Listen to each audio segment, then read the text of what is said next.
ٹھیک ہے فہیم، آپ کو کیا لگتا ہے کہ ملکی سیاست نامے پر کیا یہ واپسی نواز شریف کی کوئی اثر انداز ہوگی؟ جو اس ٹائم صورتحال چل رہی ہے، مریم نواز کی بھی خواہش ہے، ان کی خواہشات اس سے پہلے بھی بہت ساری ہمارے سامنے آ چکی ہے جس کا قوم کو بھگتنا بھی پڑا. آپ کو کیا لگتا ہے کہ اب اسی طرح سے خواہش ہے جس طرح ان کی کہ استقبال کھل کر کیا جائے گا نواز شریف کا، ایسا ہی ہوگا؟ اچھا نا، ایک بات مجھے ذرا بتائیے کہ یہ جیسے پی ٹی آئی کے لوگوں کو کھلاڑی کہتے ہیں، پیپلز پارٹی کے لوگوں کو جالا کہتے ہیں، یہ مسلم لیگ کے لوگوں کو کیا کہتے ہیں؟ پٹواری. ایک تو برا سا لفظ ہے، وہ تو مجھے یاد نہیں، ایک اور ورڈ ہے جو ان کے سیاسی ان لوگوں کو بھی کہا جاتا ہے. خیر نہیں، آپ کو یاد آ رہا، مجھے بھی نہیں یاد آ رہا. تو میں اصل میں صرف یہ کہنا چاہ رہا تھا کہ دیکھیں نواز شریف صاحب کا آج آپ نے پھر ٹاپک رکھ لیا. عوام کی آپ بات نہیں کرتی ہیں، آپ نے وہ لفظ استعمال کر لیا جس کے اوپر میں یہ بھی نہیں کہہ سکتا کہ آپ کو کیونکہ بھی یہ نون لیگ کہ کلیم کر آپ رہی ہے جو نا ہے فہیم شاید صاحب مجھے کہ نون آئیں لیگی گے، کی نواز کار شریف خود بھی کہہ چکے میں آؤں گا تو تو آ مہنگائی رہا ہوں، ختم کروں گا نا. اس پہ بھی آ رہا ہوں. تو میں بتاتا ہوں آپ کو کہ کب آ رہے ہیں وہ. اچھا. دیکھیں جو ابھی کچھ دن پہلے جو ہے 4 سے 5 دن پہلے گورنر سنگھ صاحب جو ہیں وہ ان سے ملے تھے. ہاں جی.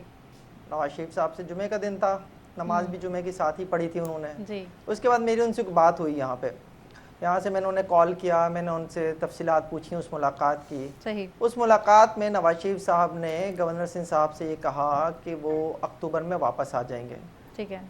میں میں نے ان سے پوچھا کہ آپ ان سے ملے کیوں تھے؟ کیا آپ کسی کا کوئی میسج لے کر گئے تھے وہاں پہ؟ انہوں نے کہا ہاں میں کسی کا میسج لے کر آیا تھا، میں نے انہیں وہ میسج پہنچایا ہے. اس کے بعد انہوں نے کہا کہ دیکھیں سچویشن چینج ہونے جا رہی ہے ملک کی، ابھی کچھ تبدیلیاں ہونی ہیں بہت اہم عہدوں پر بیٹھے ہوئے لوگوں کی. اچھا. وہ تبدیلیاں ہو جائیں گی، اس کے بعد جو ہے وہ عدالتوں میں کچھ درخواستیں دائر ہوں گی اور ان درخواستوں کے اوپر ہونے والے فیصلے وہ تعین کریں گے اور فیصلہ کریں گے کہ جناب اپنے نواز شریف صاحب جو ہے وہ کب واپس آئیں گے. یہ کلیئر ہے کہ انہوں نے اکتوبر میں اب واپس آنا ہے. لیکن میرا ایک سوال بڑا امپورٹنٹ ہے جو میں ذرا سا جاننا چاہتا ہوں کہ جو نون لیگ کے دوست ہیں ان سے بھی پوچھنا چاہتا ہوں اپنے اس پروگرام کے توسط سے. آج ان کے ایک اہم رہنما طلال چودھری صاحب کراچی میں تھے. انہوں نے بڑی عجیب سی بات کہی. انہوں نے کہا مسلم لیگ نون 10 سال حکومت میں رہی ہے لیکن اس نے کبھی کراچی سے کچھ لیا نہیں، ہمیشہ کراچی کو کچھ دیا ہے.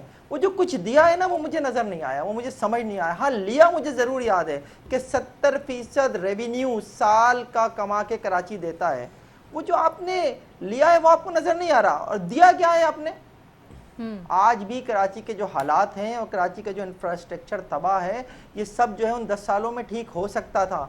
آج جو لوگ جس حال میں ملک کے پہنچے ہوئے ہیں، یہ حال کی اگر وہ باتیں کرتے ہیں کہ وہ آ کر ٹھیک کر دیں گے تو ذرا وہاں سے بیٹھ کر ہی کچھ بتائیں تو صحیح، کوئی ایک پلان تو دیں کہ وہ یہ کریں گے. آ کر عوام تبھی نکلیں گے نا استقبال کے لیے. یہ بہت امپورٹنٹ بات کر رہا ہوں میں آپ سے کہ مریم نواز صاحبہ جو ہیں ان کے استقبال کی جو تیاری کریں گی، پہلے سے زیادہ عظیم الشان استقبال ہوگا. کس بنیاد پر ہوگا؟ صرف اس ایک جملے کے اوپر کہ وہاں کی معیشت کو چٹکی بجاتے ٹھیک کر دیں گے؟ نہیں ہو سکتا. ان کو وہاں بیٹھ کر کوئی ایسا لاہ عمل دینا پڑے گا کہ جس کی بنیاد پر عوام ان کے استقبال کے لیے نکلے اور انہیں یہ نظر آئے کہ ہاں بھئی کوئی مسیحا آ رہا ہے، کوئی آ رہا ہے جو ان کے مسئلے حل کرے گا، کوئی آ رہا ہے جو انہیں پیٹرول، ڈیزل، بجلی، گیس، ڈالر کی اوپر جانے سے بچائے گا. اگر یہ کچھ نہیں ہوگا تو بھئی مجھے تو نظر نہیں ٹھیک ہے آتا کہ سہیل نواز صاحب، اس شریف کی صاحب یقین واپس آئیں گے تو دہانیاں ان تو کو بہت